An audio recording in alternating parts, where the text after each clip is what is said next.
Good morning, good afternoon, good evening. Hello, hello. My name is Milan Levis. I'm a financial empowerment mentor for women.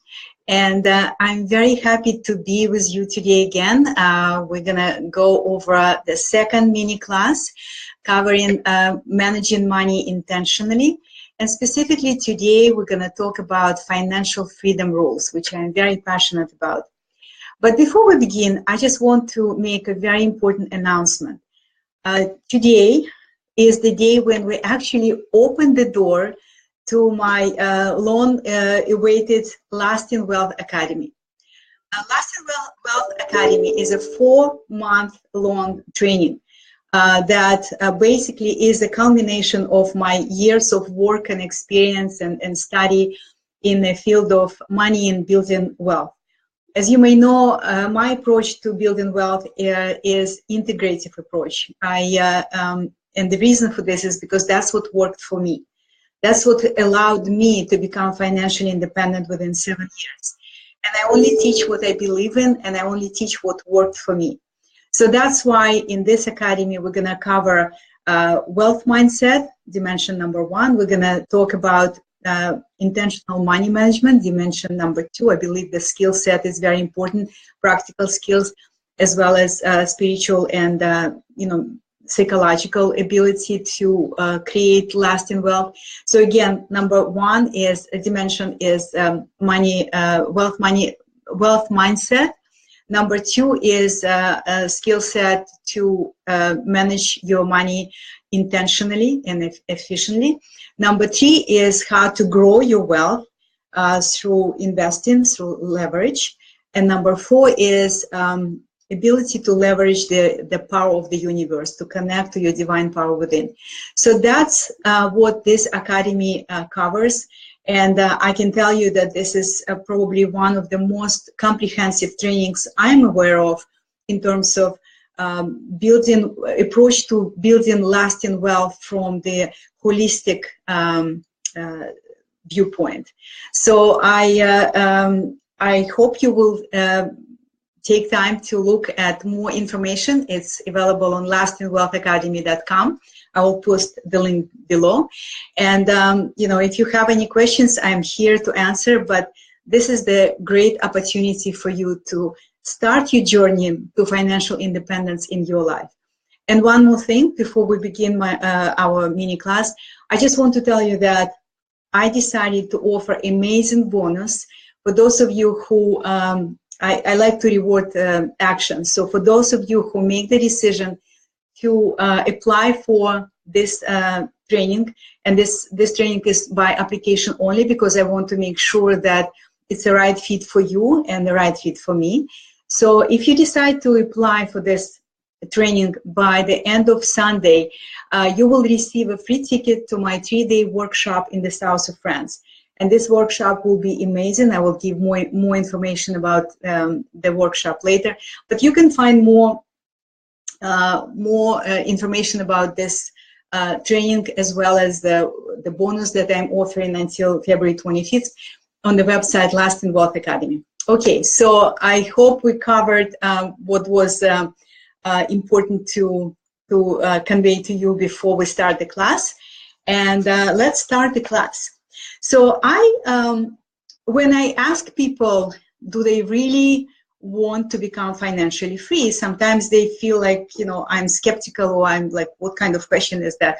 Of course, everybody wants to become financially free. And yet the reason I'm asking this question, because most people, when you say, yeah, I want to become financially independent or financially free, they feel that, they want to have it in 1 month, in 1 year.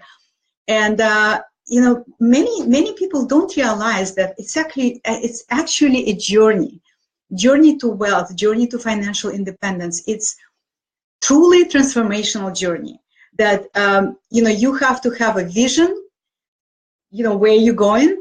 You have to have a discipline to really stay the course when the going gets rough. And you need to be committed to your vision and to your journey. So these are very important aspects of your decision to really, embark yourself on this pathway, because I wish I could just give you the download and you will become financially free tomorrow. I wish I had this ability. While I have some healing abilities, I don't have ability to make people financially free overnight. So it's a journey, and I would be very honored to be your guide on this journey should you choose to sign up for Lasting Wealth Academy. But for now, I just want to tell you that how I came across this, what I now call the millionaire method.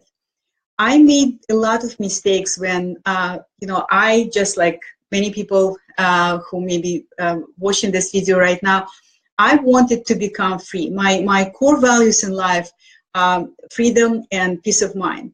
So I wanted to be free, financially free, so badly that I jumped, in some really not good opportunities, business opportunities. I lended money to some builder investor, taking money from my mortgage, from my equity line. I lended to him, and he went bankrupt. I invested some money from my pension plan in one company instead of diversifying it, and when market crashed, I lost most of it. So I made a lot of mistakes. By nature, I am a risk taker, but I learned from these mistakes, and what I'm about to teach you is basically the distilled version of things that, or summary of things that worked for me, that I learned the hard way, and I'm trying to give you kind of like a shortcut or highway to get there. Okay, so here's the financial freedom rules that, like I said, I distilled from all my experiences and all my studies. So rule number one, and maybe you want to take notes here. So rule number one, don't spend more than you earn. Don't spend more than you earn, or that you make. Okay, seems like a simple rule, but that's essential. Rule number two, and we're going to go over each rule in detail later, but I want to list them first. So rule number two, don't owe more than you can afford, or don't borrow more than you can afford. Okay, again, common sense, but sometimes common sense is not very common, so I want to make sure that we're on the same page. Rule number three, build multiple streams of income. Very important aspect of building wealth, so you don't rely just on one stream of income. And again, we're going to go over each of these rules in this mini class later on. And the final rule that I want to share with you, rule for financial freedom, is know your financial freedom number. So financial freedom is not just abstract thing when you have to have millions and billions of dollars. It's a specific number that's unique and custom for each person based on your desired lifestyle, when you want to become financially independent or when you want to retire. And in my training, we calculate this number for every person, so they know not only what the number is, but also how to get there to this number, how to fill the gaps. So I just want to say that I honestly come across people from different walks of life. Some people really high earners, some people don't earn too much at this point. And from my experience, even those people who have a very high income sometimes spend even more than what they make. And they still have the stress, like those people who don't make a lot. So these rules that I'm sharing with you, they apply to people across all walks of life, regardless of what current income they may have. So, because like I mentioned in my mini class yesterday, it's not how much you make that is that important. It's how much you keep from what you make, right? And what this money, how hard this money work for you. So let's start with rule number one. Don't spend more than you earn, or don't spend more than you make. So if you feel that you don't want to be in financial slavery or in money slavery for the rest of your life, you've got to get a handle of your finances. And each of us has pretty much 3 levers that, you know, I could identify that you could use to control your finances. So lever number 1 is budget. And I know the B word is not the most popular, but it's important that you know how much cash flow is coming in, how much cash flow is coming out, what you paying for your bills, etc., and how you actually distribute the cash that you you have for your living expenses, where the money go. So that's very very important aspect of handling your finances. So number 1, again, budget. And since I'm on this topic, I just want to address questions that I had from some of my clients.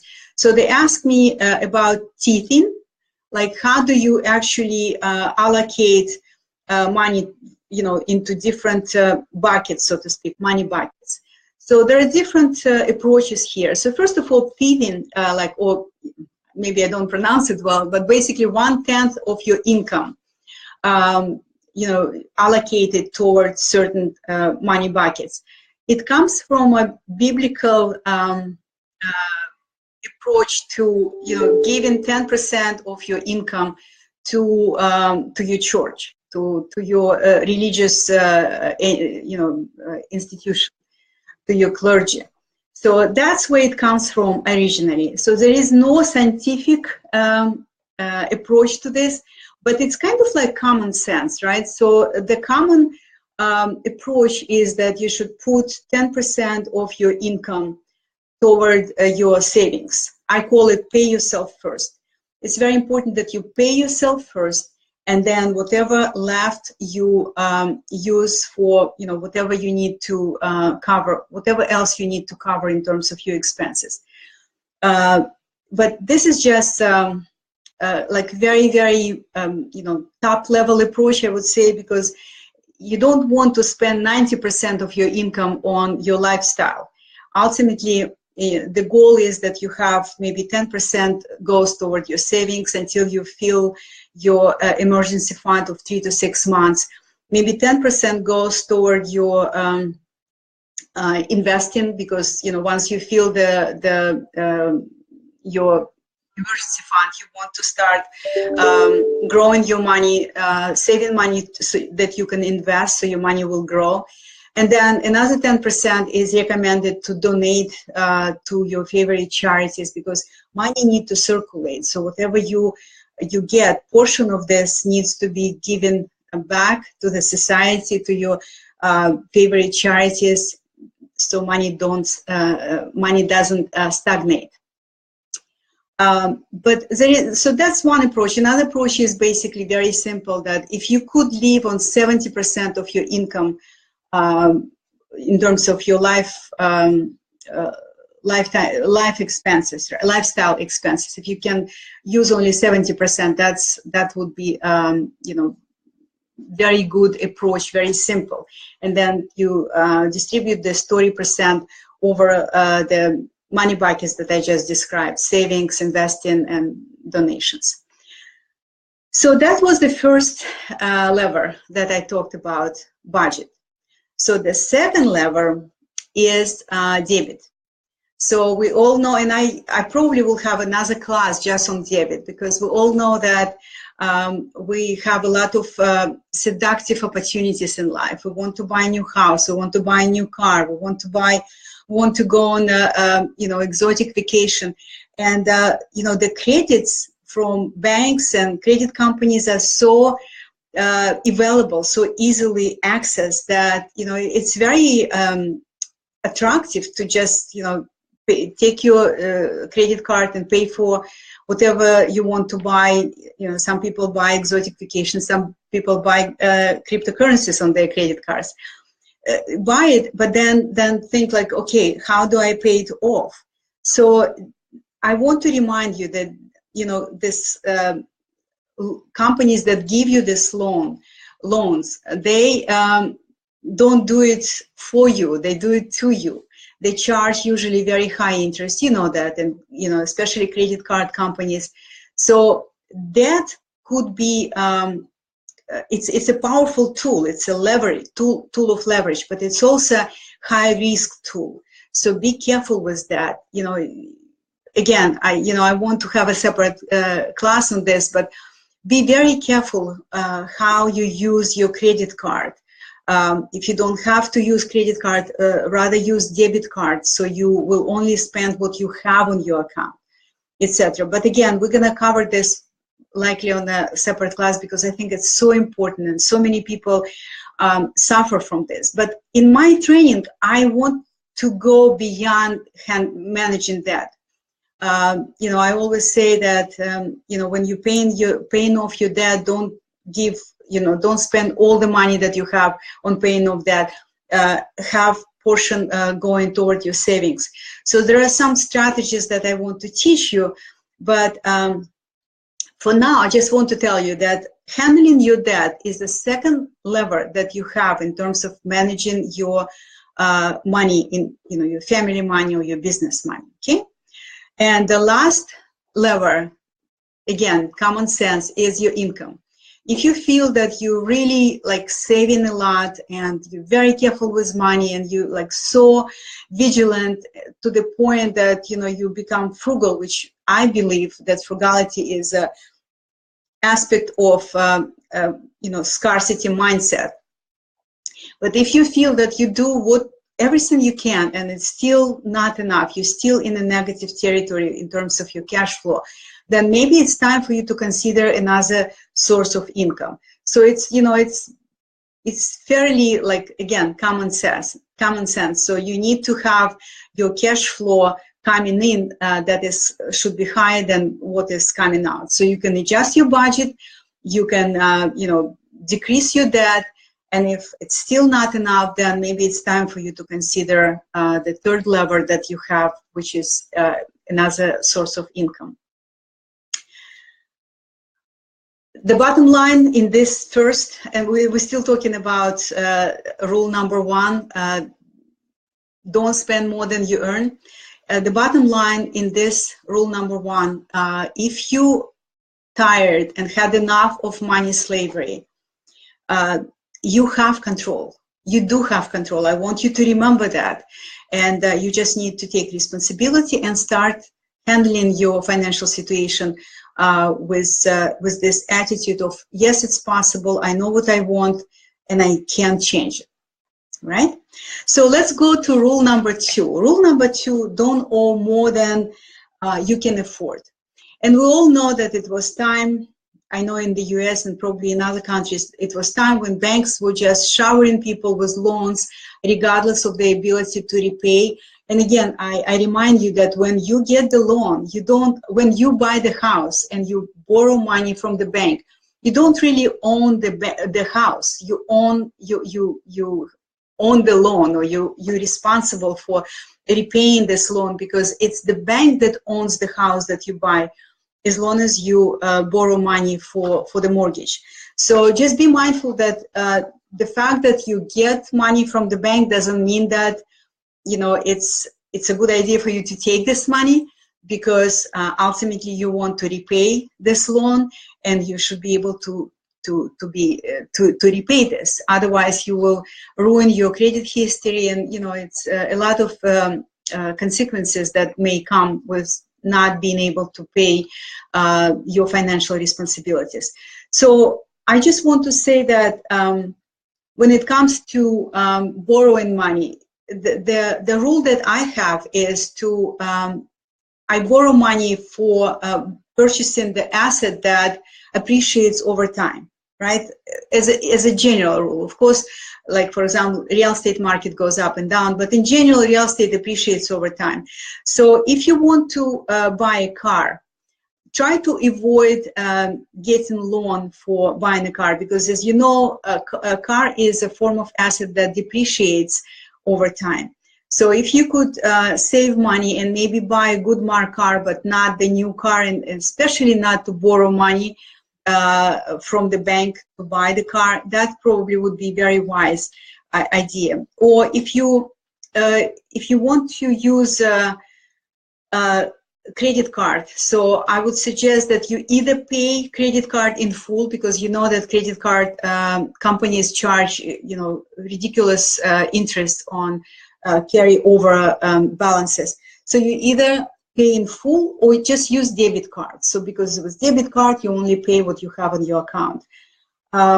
I also talked about saving first. So save yourself, pay yourself first by putting money into your saving, and then if you have enough money left, save something for maybe discretionary spending, like if you want to buy a new TV, or if you want to buy, I don't know, new bike or something like that. So, and just take money from there instead of buying this on a credit card and then carry over balances. The point is that it's okay to use credit card as long as you don't have to pay interest on your carry over balances. With the rent, like if you rent an apartment, sometimes it makes sense to rent an apartment versus buying a house, because you may, first of all, you may see if you like the location where you live. It's just a wise idea to rent first, and then save money on a house that you can afford. The point is, I want you to have I want you to be able to sleep at night and not worry about money that you have to pay to the loan companies. Okay, so that was rule number 2. And again, I think rules of debt engagement we're going to cover in a separate mini class. So the rule number 3 is build multiple streams of income. The idea here is that it provides you not only financial security, but also psychological security. So you don't feel stressed out if you lose, this client, or if you lose this stream of income, if you lose your job, etc. So if you have multiple streams of income, you buy yourself basically time to fill this gap with, while you're still receiving income from other sources. So I hope it resonates with you, because I think it's very important aspect of financial, building your financial independence. And yes, it takes time. I'm not saying that, if you have a job that tomorrow you will just, find another source of income. You need to be creative. You need to really look at your personal resources, at your experiences, at different maybe jobs before, maybe different businesses before. And again, I cover a lot of building multiple streams of income in Lasting Wealth Academy when we talk about investing, because I like to teach people how to leverage your resources, and investing is one form of leverage. But building a business, it's another form of leverage. So just keep in mind that it's a very important aspect of building financial freedom. So again, I want to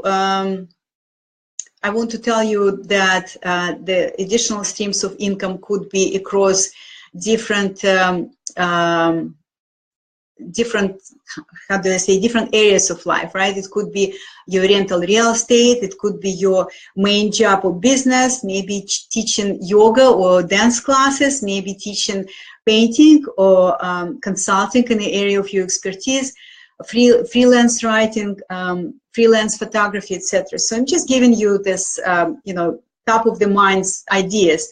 But what I want to offer you today is 2 questions to ask yourself that may help you to come up with the additional ideas. Excuse me. So question number 1, what would need to take place so I will have another stream of income? So ask your consciousness, ask your conscious mind and subconscious mind, ask your higher self, what would need to take place so I would have another additional stream of income? That's question number one. And question number two, what else would need to take place? So, you know, just expand your options when you brainstorm it, so to speak, with yourself, and start writing this in your journal. Okay, so we covered 3 rules so far, and the rule number 4 is know your financial freedom number. Like I said at the beginning, many people really feel that, you know, financial freedom it's almost like a, you know, star in the sky. It's impossible to reach. It's too far away from me, etc. And it couldn't be farther from the truth. And the reason for this is that financial freedom is a number, right? It's not having millions and billions of dollars on your bank account. It's a number that is specific for every person, and this number represents the cost of the monthly cost of your lifestyle, or the annual cost of your lifestyle. That's why it's unique for every person. And yes, you can calculate this, and that's what we do in my Lasting Wealth Academy. Not only we calculate this financial freedom number for every person, we also find a way to fill the gap. How can you get to this number? How can you have you know, this amount of money every month that will cover your lifestyle, coming from all different streams of income that you will have maybe when you retire or even earlier. So that's why it's so important to know your to calculate your financial freedom number, and to identify the gaps that you have at the moment that you will need to fill with you know, different strategies in terms of multiple streams of income. So that's my class for today. I hope you get some good ideas and good tips, and I would love to see your takeaways maybe in the comments. And again, I want to invite you to my newly open Lasting Wealth Academy. I really believe that this training is very powerful in terms of providing you a toolkit, the comprehensive toolkit to become financially empowered. So even if you decide to hire a financial advisor, I mean, you have a choice. That's the beauty of this, that you have a choice either to manage your money yourself, or even if you hire a financial advisor, you will know exactly what to tell them. You will know exactly what questions to ask, and they will have more respect for you and be more mindful about what they try to push to you or sell you, because obviously they get compensated with the commission from their financial institutions. So my goal, as always, is to empower you financially with everything from psychology to upgraded tools to action plan to environment. So it's entire toolkit that you will need to feel that, yes, it's time for me to build my financial independence and actually start acting on your desire to become financially free. And that's my mini class for today. Thank you so much. Again, I will see you tomorrow. Most likely we will talk about that. Like I mentioned today, I feel that it's probably it needs to be covered in a separate mini class. And that's my mini class in a series of managing your money intentionally. Thank you very much for your time, for your attention, and I look forward to seeing you tomorrow. Have a nice day.